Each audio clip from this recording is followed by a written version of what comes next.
topic today is everything you wanted to know about modern monetary theory. I'm Cristina Lindblad. I'm the economics editor at Bloomberg Businessweek magazine. I'm joined today by Peter Coy, way on my left, who is our senior economics writer, and by Randall Wray, who is one of the most important voices and proponents writing about modern monetary theory.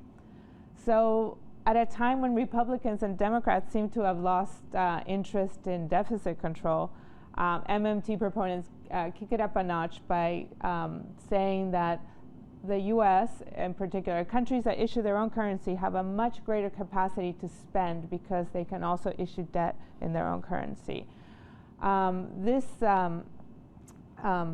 doctrine or theory has been around for several years, but it's getting a lot of attention in the last few years, and there's a lot of debate, and I would say a lot of confusion, right, about what MMT is. So today we're going to try to clear some of that up. So just before we get started, some housekeeping. There's a question window on the right side of your webcast console. So please send your questions as we're talking, and we'll get to those not too long into our webcast.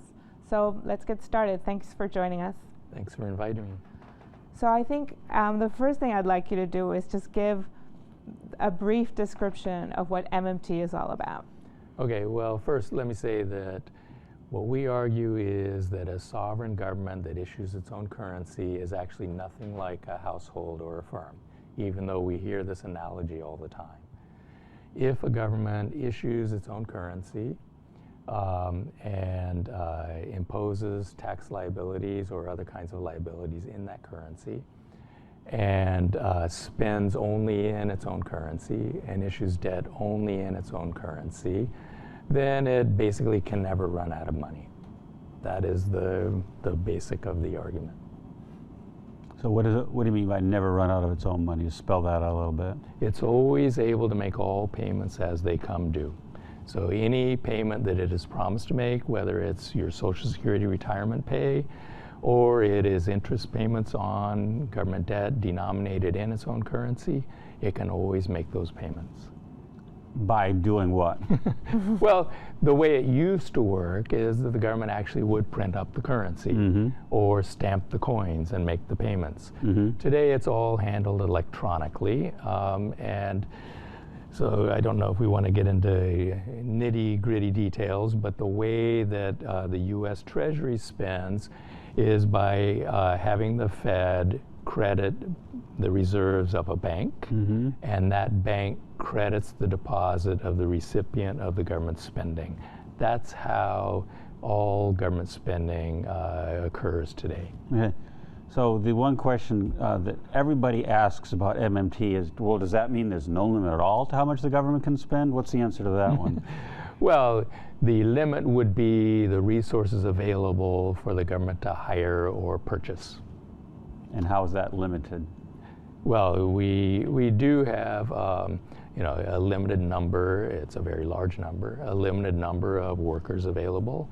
We have a limited number of natural resources that could be put to use to pursue the public purpose. So the government can't run out of finance. Right. But the United States could run out of resources that are available. And how will we know when we're hitting up against that limit? Well, we will start to get inflation. Okay. And so there is an inflation barrier, and we need to worry about that. Okay. I think inflation is one of the things people often are concerned about when they read about MMT. Yes. We often hear about, well, the Weimar Republic is one people ask, or Venezuela, which is a more recent example. So I don't know if you want to just take a couple of minutes to explain how these are different kinds of... Yeah. When we say that the government can't run out of money, we're not saying the government should spend without limit. The government should be constrained by a budget. So Congress puts together a budget, the president signs it, that tells us how much the Treasury is allowed to spend for the year. And this is a good thing. When we formulate the budget, we need to consider resource availability. How close are we to full employment? Once we start getting close to full employment, we don't want to increase government spending unless there's a very good reason to move resources out of the private use and into the government use, such as a world war. during a world war, that is what we do. So Right. we will impose taxes, we will have a bond saving campaign, patriotic saving. We will use rationing if necessary. We will use wage and price controls if necessary in a war in order to move more resources to the government sector without causing inflation. If we don't do those things and the government keeps ramping up its spending, we will get inflation. Right. And does MMT have anything to say about where we are today? And how close is, say, the United States to that point where it can't spend anymore? Yeah, well, it's pretty clear that we still have slack in the economy. We have sufficient slack to increase government spending. And even the chairman of the Fed admitted that recently in questioning. The old thinking was that you couldn't get the unemployment rate below about 6%, the official measure of the unemployment rate, Right. without sparking inflation. But we've seen year after year, we've lowered the unemployment rate below 4%, and we still don't have any inflation pressure that's visible, which tells me there's still a lot of slack. Now, I think the official unemployment measure leaves out many people who don't have jobs and want to work, or who are part-time employed and want full-time jobs. So I think that number is misleading. We have looked into this, and it looks like there are between 12 and 15 million people probably who would take a full-time job if it were available. And that would equate to what kind of an official unemployment rate? That's hard, again, because the official unemployment rate Excludes those people from... it excludes about 2/3 of the people that I'm counting as people who would want a job. I think that if a job were available, then we will get down to what's called frictional unemployment, people between jobs, people who just graduate from college. Right. I think it'll be in the 1 or 2% range. We talked about people's misconceptions about what countries, associated with MMT. I mean, are there any countries today that sort of practice anything close? Okay. All the major countries in the world that will immediately come to people's minds already operate MMT. They already do. They have sovereign currencies. Right. Okay? They issue their own currency. They impose taxes in their own currency. They collect their own currency in payment of taxes, and they issue bonds in their own currency. All of those are MMT countries. The United States, Britain, China, Japan, these are all MMT countries. All of the European nations that joined the euro were all MMT countries before they joined the euro. And then they adopted essentially a foreign currency. And so people think that we're describing a new policy. We're not. We are describing reality. We're describing the way the U.S. government spends, the way the British government spends. Okay. Now, we do have policy recommendations that go beyond that. So changing some of the policies in order to have the economy work better. What would be one of the most prominent ones? Well, the one that MMT is most associated with is the Job Guarantee Program, which is a program that would offer a job to anyone who wants one. Okay, an unconditional, universal offer of a job to anyone who wants to work. That's the Job Guarantee. We can go into a lot more detail. Well, one version of that calls for a minimum wage of something like $15 an hour, is that right? Well, so we can set the wage either at the current minimum wage, or we could set it at the $15 an hour, which many people are pushing for. And this is something that I think most MMT advocates agree with. The $15 an hour wage phased in over 4 years, so we would move it up from the current minimum wage within 4 years, get up to the $15 an hour. But the point is, you can have a job guarantee with any wage that you want. Right. Now, one of the criticisms of that people say is that if you had a number way up like that, it would really hurt a lot of private sector employers, because they would lose all their people who are getting paid less than that. Okay, look, we need to separate two things. One is raising the minimum wage. So there are many people advocating raising the minimum wage $15 an hour. Yeah. Many states and cities have increased their own minimum wages, and they're getting close to $15 an hour. Yeah. Within 4 years, I predict $15 an hour will be a minimum wage in much of the country, if not the whole country. Okay? If we put in place the job guarantee at the same time, phase it in at the same time, raise the wages in the job guarantee program in step with that phase in of the $15 an hour wage, actually with the job guarantee there's less impact on the private sector because we have higher employment, and that increases aggregate demand. That increases the ability of the private sector to afford $15 an hour by ensuring we're at full employment all the time. So the job guarantee eases the phase-in of the $15 an hour minimum wage. Okay.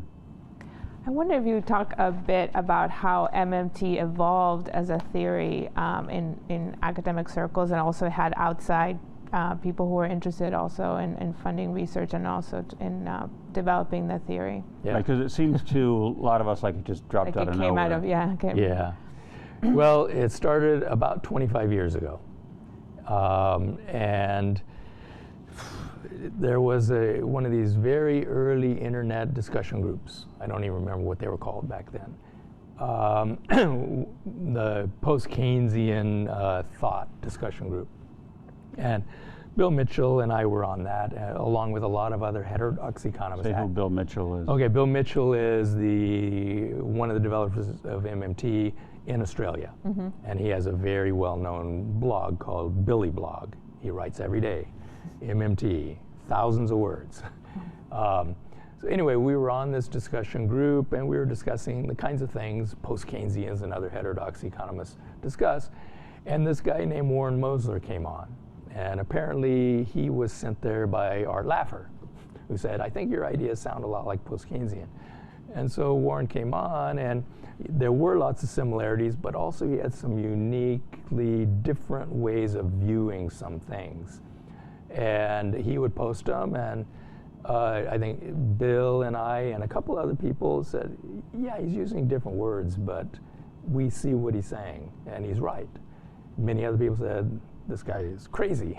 But let's stop for a second and also tell people who Warren Mosler is. Okay, Warren Mosler was a sovereign debt bond guy, hedge fund guy, who had independently come to these ideas on his own. So he was not an academically trained economist at all.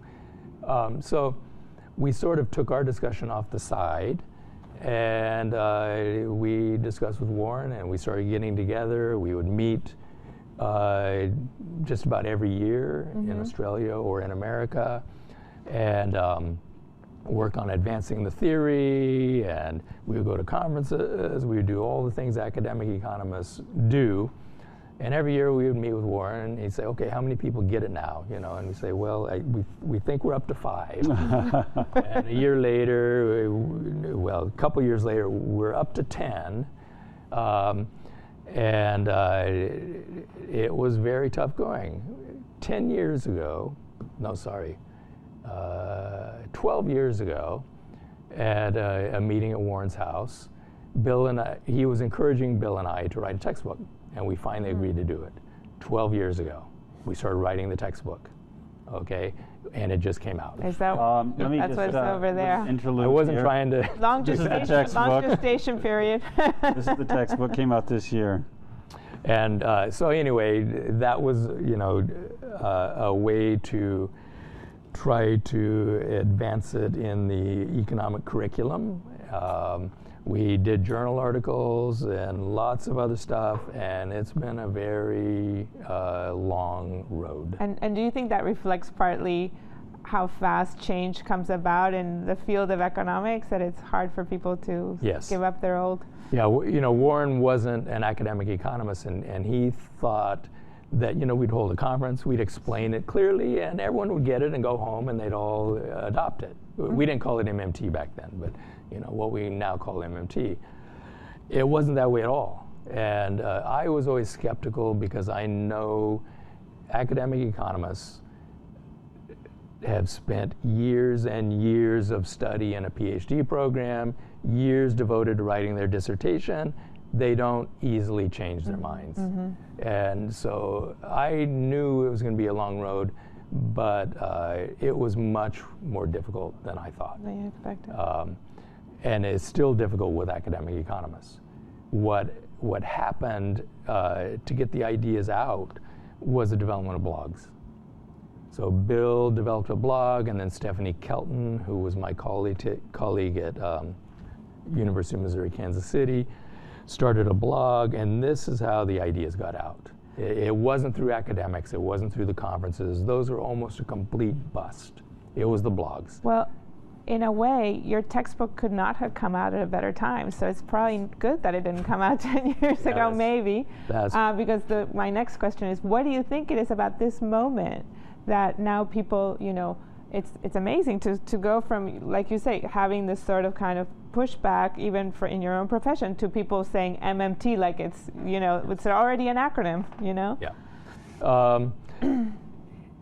So the blog spread the word, and there literally are tens of thousands of followers now who understand the basics of MMT, and some of them way beyond the basics. I mean, they really could go head to head and, I think, win a debate with Paul Krugman easily. On the merits of the arguments. There are thousands of people like that now. There are, movements, populist movements in some countries, especially in Italy, where there are thousands of followers, populist movements, where Warren Mosler can fill a soccer stadium in Italy. People coming out to hear MMT. Imagine that. Yeah.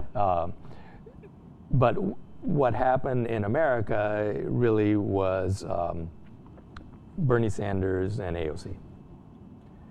Stephanie Kelton became an advisor to Bernie Sanders, and then AOC picked up MMT and got it out in a way that we couldn't do.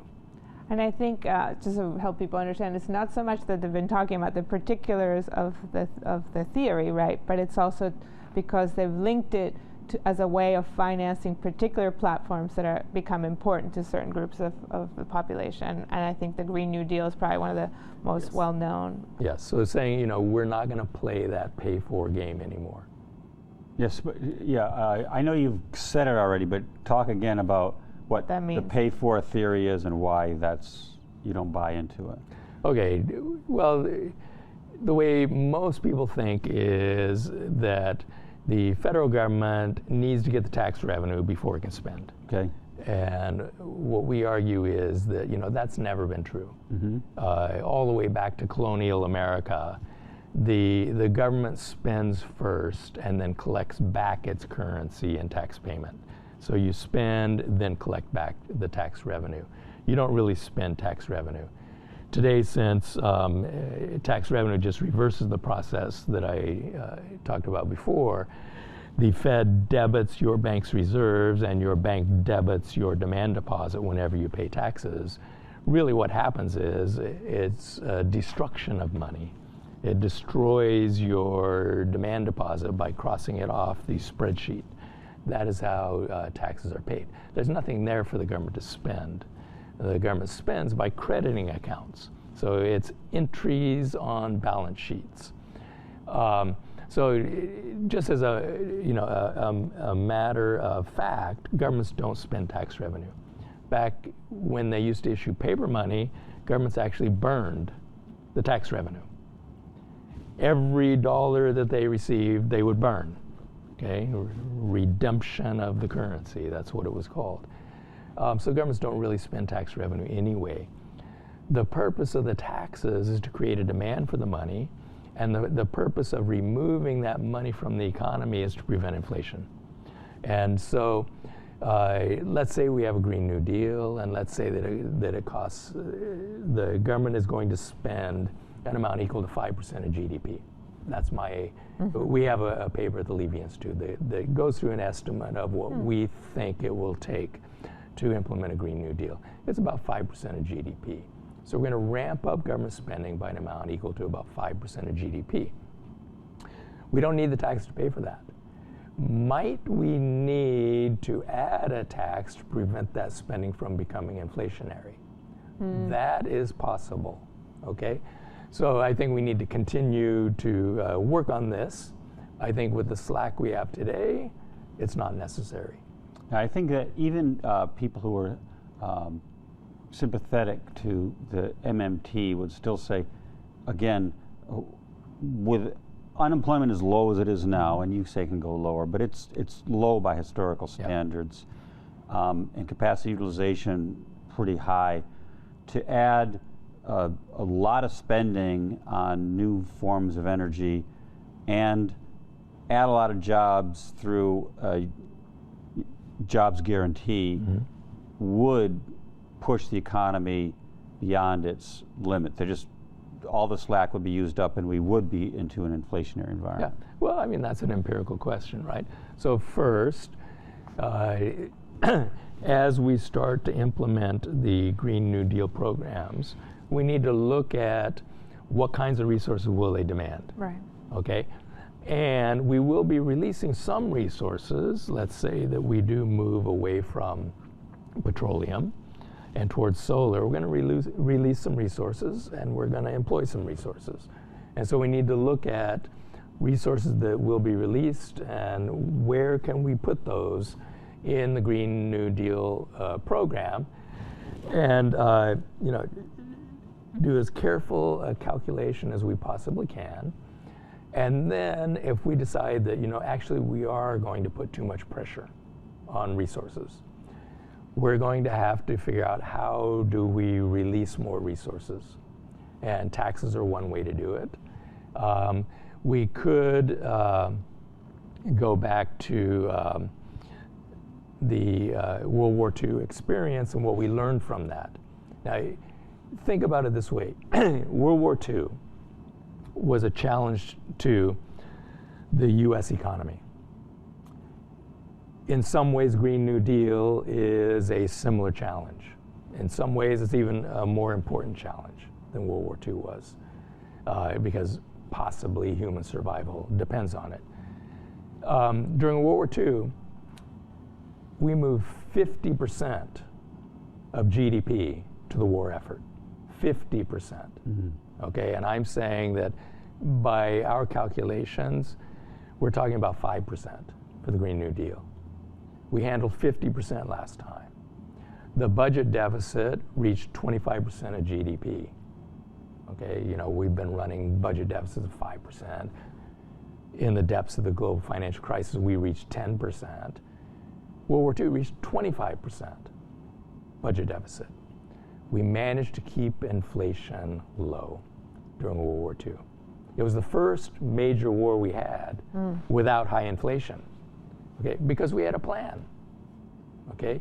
We used postponed consumption. That's what that patriotic saving was. That's what the deal made among government, labor union, and employers were. We're going to give you retirement. We're going to postpone your consumption. We're not going to give you a wage increase now. We're going to give you a better retirement in the future. Okay, that's what we did. That's something we can do this time too. People need better retirements, and we could say, you're not going to get a wage increase during this Green New Deal push, but you're going to get it later. You can use rationing, you can use taxes. And when you modeled, I don't know if you modeled all of this that you just explained, but what would be the time horizon then for all of these policies going, being unfurled? Well, a lot of people are using a decade, and so we used a decade. Okay. It looks like maybe we have a dozen years. If we don't do it, right, we're in big trouble. Okay, so we used a decade. There would be more sort of resorting to a planning board, right? Isn't MMT involved having planners who would estimate supply and demand and constraints and so on, and tweak the knobs based on that, rather than being completely laissez-faire? There's no such thing as laissez-faire in the real world. Okay. Everything is always planned. Right. It's always planned. The question is, who does the planning? Okay. And for the Green New Deal, we are going to need guidance from the federal government. This is something we can't leave to individual corporations to try to plan. And of course, labor union power is very much reduced. So it's not a matter of just corporations and unions negotiating. The federal government's going to have to play a role in, to have a successful Green New Deal, we're going to need some planning. But beyond just the Green New Deal, I'm talking about generally macroeconomic policy. How does it get set? I mean, one big difference we haven't talked about yet is that you see very different roles for fiscal versus monetary policy. Well, as I think the world has learned over the past dozen years, monetary policy is extremely weak.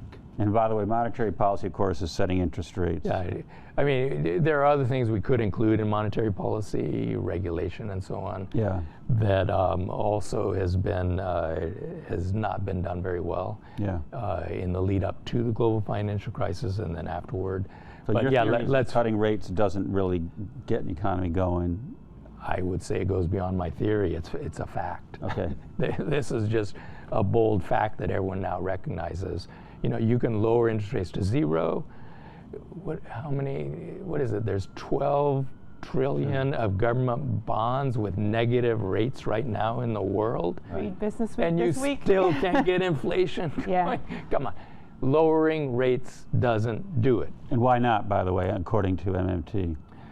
Businesses have to see profitability Right. in the future. It doesn't. So what if I can borrow? Of course, I'm not going to borrow. A corporation is not going to borrow at a negative rate. It's the governments are issuing debt at negative rates. Even if I only have to pay 3%, I mean, I can go buy houses right now at 3.75%. Am I out there buying more houses? No. I think we've hit the peak, and I think they're going to go down. So lowering the interest rate isn't going to do it, and it doesn't do it. They've been trying to get inflation up to 2%, and they can't do it. And this is a global problem. Now, there's Venezuela and a few places that managed to get inflation. I'm talking about the developed world. Price controls and exchange controls at the same time. The developed world has not been Yeah. able to get inflation even with ZERP. And with trillions and trillions and trillions of dollars of quantitative easing. Yeah. Didn't work. We said it won't work. It did not work. So that means that puts more weight on fiscal policy, taxing Sure. and spending. Only fiscal policy works. Right. Monetary policy, I would even go further than saying it doesn't work. It could be that we're mistaking the brake pedal for the gas pedal, and vice versa. We're not even sure which direction it works, I would say. I don't think there's good evidence that raising rates slows things down or that lowering rates speeds things up. There isn't good evidence for this. Fiscal policy works. And many people who thought monetary policy would work have come around to this. Yeah, fiscal policy works. Now, what happens if you start getting higher than desired inflation and the government says, okay, folks, we're going to raise your taxes? It strikes me as a highly unpopular policy. It'll be hard to enforce. Yeah, and what you want is automatic stabilizers. Because their discretion takes time. And it takes time to get a tax bill through Congress, and taxes are not popular. So what you want is automatic stabilizers. The job guarantee is an example of an automatic stabilizer. The spending automatically goes up when the private sector lays workers off, automatically goes down when the private sector hires those workers back out of the job guarantee program. Progressive income taxes are automatic stabilizers. When income is growing rapidly, you move into higher tax brackets and the total tax revenue will go up. Our tax system actually does its job. Well, now I have not looked carefully after the Trump changes, but before that, if you looked, anytime the economy grew at a good pace, 5 or 6% of GDP, federal tax revenue exploded and it was growing at 16% per year. Okay, that's what you want. We've already got it. Our tax system maybe even takes too much out when we grow rapidly. And of course, during the global financial crisis, it all reversed. Tax revenue just fell through the floor when the economy dipped into the recession. So our tax system already does this. We don't need to change the tax law. It does it automatically, which is what you want. Well, I don't want to monopolize you in terms of questions, because I know we have people who've been sending questions in. So why don't we just open up the floor to some of our viewers today. And I see one recurrent theme in the questions are coming up is are there sort of constraints or limits to how much debt or the size of the deficits that the U.S. could carry under an MMT scenario? Well, okay, financial affordability is not an issue. And so whether the debt ratio is a U.S. 100% of GDP or a Japanese 250% of GDP, our governments can always make the interest payments on that debt. So there's no magic ratio. Okay, we can always make the payments. The budget deficit is largely, we say, endogenously determined by the performance of the economy. When our economy grows rapidly, the budget deficit goes down. And so the amount of debt that's issued declines. And if we grow fast enough, the debt ratio will go down. When we slow down, the debt ratio will go up because the budget deficit increases and GDP is not growing rapidly, so the debt ratio will go up. So it sort of adjusts on its own. We can always make the interest payments. There is a question about whether you want the government to spend a lot on interest.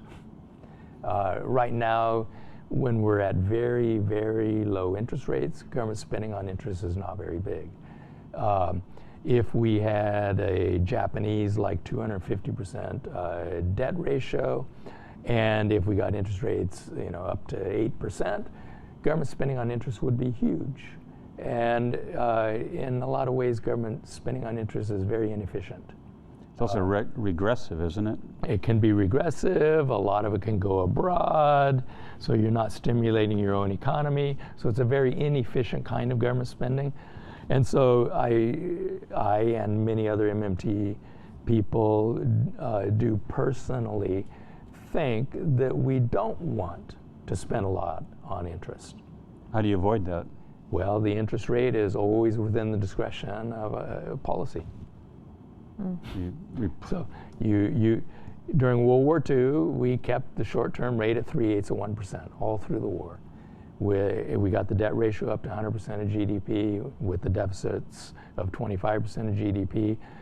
Interest payment was very low because it was policy to keep the interest rate low. But what about longer-term interest rates, which are less under the control of the government? They are perfectly under the control of the government. So I don't remember what the long-term rate was, but it was 2%, more or less.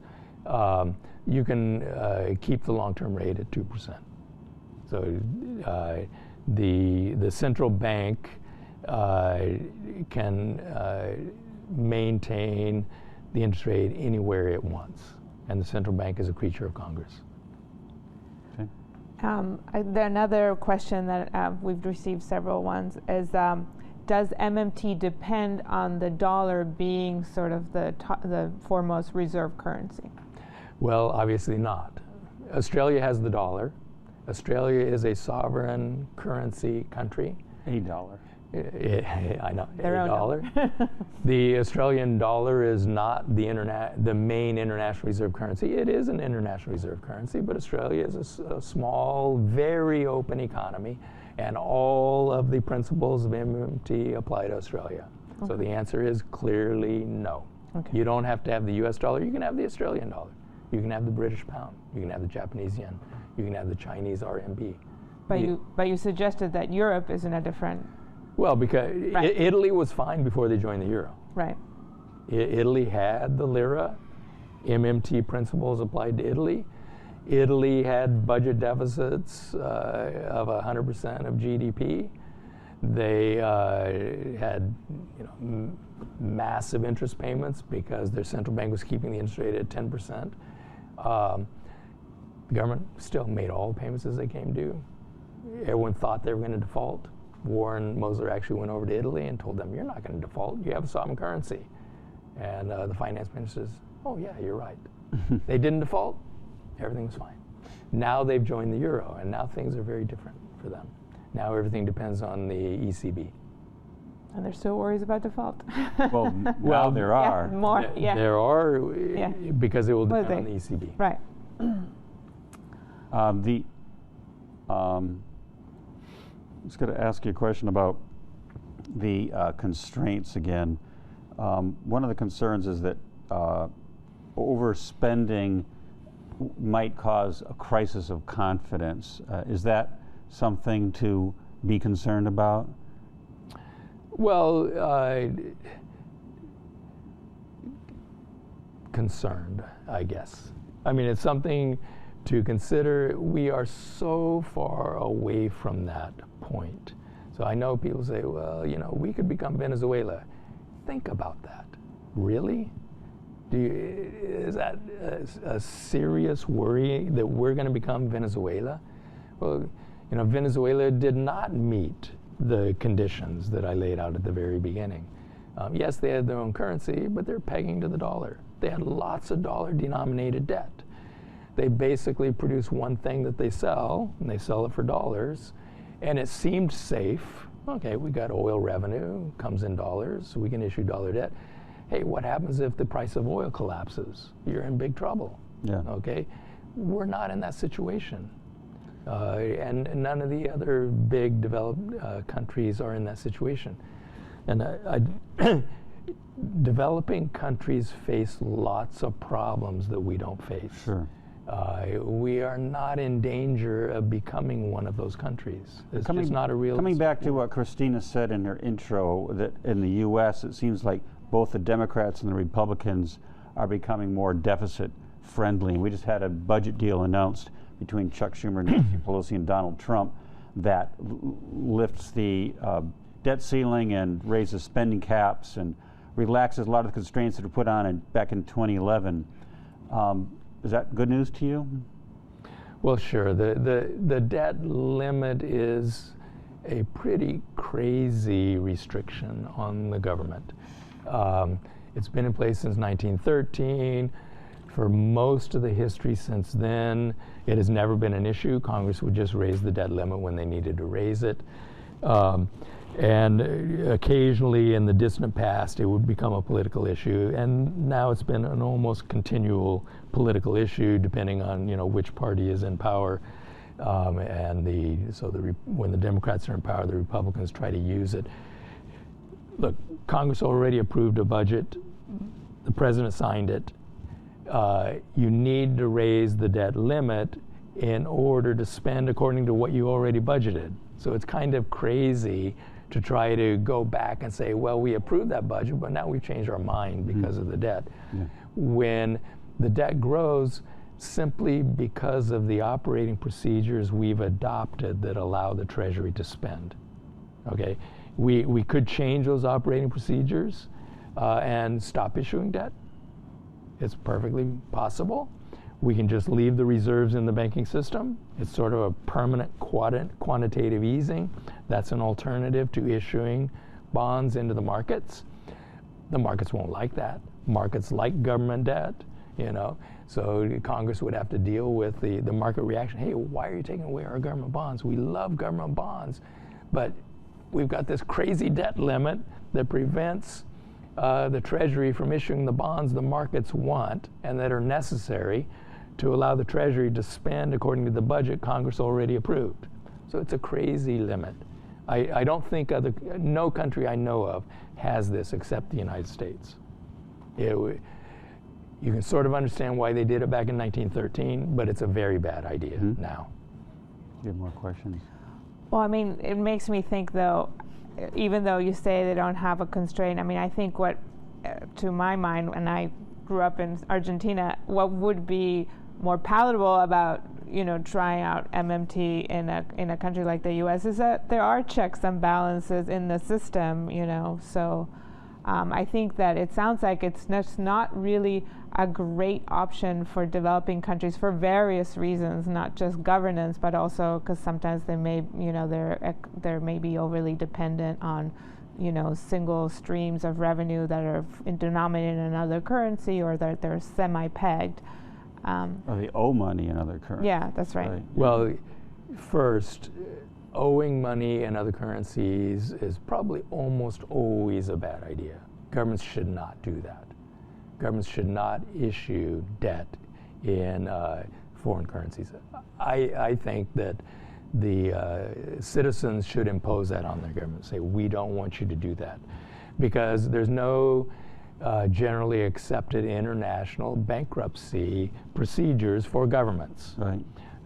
So it's okay to let your corporations do it because we can handle it through bankruptcy. You can't do that for governments. Yet it's almost a cachet to it. India is preparing to do its first international bond offerings. The country had never done them before, and it's people are sort of saying, oh, it's a sign of maturity. Well, it's fine if they do it in their own currency because they can always make the payments in their own currency. Now, other things about MMT, was developed to look at sovereign currency countries. So we are talking about the biggest developed, rich countries. So most of our focus has been on that. Now, Australia is a small country, and Bill Mitchell has written on countries that are outside the big, rich, developed countries. And my former student, Fidel Kaboub, is from a developing country, and he has also applied MMT to developing countries. So there actually is, part of our literature does deal with their situation, and we're not trying to minimize how difficult it is for a developing country to become a developed country. It's not simply a matter of, okay, now let's just issue our own currency, impose taxes, and only issue debt in our own currency. By itself, that's not going to go a long way toward developing. You need to develop your country so you're not relying on one export. Okay, relying on one export is very dangerous. Export-led growth that relies on one export is very problematic. Yeah. You're probably not going to be successful at developing. We also advocate floating the currency, because if you're not floating your currency, essentially you're really promising to deliver that foreign currency, usually the dollar. So if you're pegging the dollar, your debt really is a promise to deliver dollars. Right. If you pegged. And so you're not really free. You don't have a lot of domestic policy space usually. So we prefer floating the currency. But I'm not going to say every country in the world needs to immediately float their currency. Okay? In some cases, this could be a disaster. In some cases, it actually makes sense to manage your exchange rate in the way that China has done. China has very successfully developed while managing their exchange rate. They will float their currency at some point in the future, okay? But they've adopted a very successful strategy so far. And because they've been so successful at exporting, they don't give up any policy space right now, even as they manage their currency. They don't need to worry. No one is going to attack their dollar reserves. Now, they have a little bit of a problem domestically, but you're not going to have George Soros attacking China's dollar reserves. It's too big. One thing that strikes me about MMT is that it's almost as much of a political project as an economic one. There are a lot of economic principles here that fairly mainstream, growing out of John Maynard Keynes and so on, but they've been sort of recast in a different way. It's like you're sort of looking at them from a different perspective, and with the result that you believe there's more fiscal space for spending and so on. But because it's a political project, then it needs to be looked at that way for the political feasibility. And so just to pick one, the jobs guarantee, Mm-hmm. one of the concerns I would have is that you give there's a recession, a lot of people get jobs through the government, and then the economy recovers, and in order to prevent excess stimulus, you start basically dropping those people off the rolls, which is tough. Even if theoretically they should be able to get jobs in the private sector, there's going to be some frictional unemployment, different reasons why they might have trouble finding jobs in the private sector. So one of two things happens. either you do that and there's a big backlash and a lot of people are angry that they're being treated as pawns in some big macroeconomic scheme, or you keep them on the payroll, in which case you get that excessive inflation. Well, no. The way that it works is that as the private sector starts growing again in the recovery, they need workers. Yeah. Where do they go get them? They go shop in the job guarantee program. You have people who are already employed, they have a work history, you know what skills they're learning on the job, you recruit from that. So it's all completely voluntary. It's not that the government says, you and you and you're fired. Okay. No. They stay in the program until a good offer comes along. So the private sector recruits out. Well, I can see that does solve one problem. It creates a different problem, which is now that government jobs program becomes the place where people go when they have no better alternative, which doesn't feel like a good way for the federal government to do its job. Yeah, but you have to compare, apples to apples, not apples to oranges. Is it better to have them unemployed and losing skills and perhaps picking up bad habits and not having a work record to present to employers? Beyond about 6 months, it becomes very hard to get hired. Whether the employer's view of them is correct or not, the employers do not want to hire long-term unemployed people or have them employed. Yeah. I think it's better to have them employed. So it could well be true that the private employers would rather hire them from other private employers. Yeah. But the second best option is to hire them from the job guarantee program itself. Now, we want these workers to be productive. Yeah. We want them to be learning skills on the job. Sure. We want them to do useful things that benefit society. So, that's the ideal. Mm-hmm. And you can never reach your ideal, but hopefully we can be close enough with a lot of these workers that they really are doing something useful and learning skills that will be useful in private employment. Okay. Well, unfortunately, we're out of time, and clearly we could have gone on for longer. People still have a lot of questions. I think one of the best ones that actually came in at the end is, and asked you to put on your predictor hat and said, how long will it take for MMT to become the mainstream economic thinking? Back 25 years ago, Warren thought it would be 3 years. And, so a few more. Paul Samuelson, apparently he didn't come up with this, but he used to say, economics does make advances one death Oh, at a that's time. right. And so, the people who learned the orthodox economics are most likely are not going to change their minds. But the young students coming up who are being exposed to MMT, they're going to carry that with them. I had a student who one day, last day of class, brought in these glasses that change your vision, completely different. He made everyone put them on. He says, this is what MMT is like. Uh-huh. He said, once you've seen it, your view of the world changes. Huh. And you will never go back to the other way of thinking. And so gradually MMT will win out because it's correct. Eventually, the correct views win out. We don't have many people who still think the earth is flat. Eventually, the people who believed it was flat die out, and the same will happen in economics. Thank you. Thank you. Thank you for joining us.